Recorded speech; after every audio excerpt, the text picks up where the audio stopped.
இவர் எதுக்கு இப்படி பண்ணாரு கடைசியில் வந்து ஒன்றுமே அதனாலலாம் ஒன்றும் இல்லை, அவரோடலாம் வளரல, அவர் ஒன்றும் பார்த்துக்கல.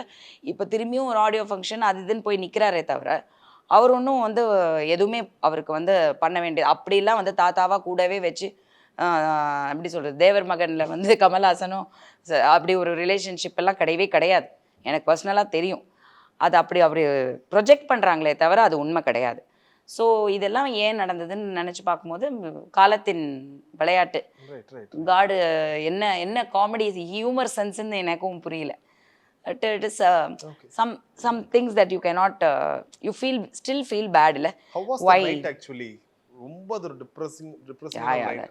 It took a toll on my life. நான் ஒரு ஹாப்பி மேரேஜில் தான் இருந்தேன். அந்த மேரேஜும் கெட்டு போனதுக்கு காரணம் இந்த நான்சென்ஸ் எல்லாம் நடந்தனால தான், தேவையே இல்லாமல் நடந்தது.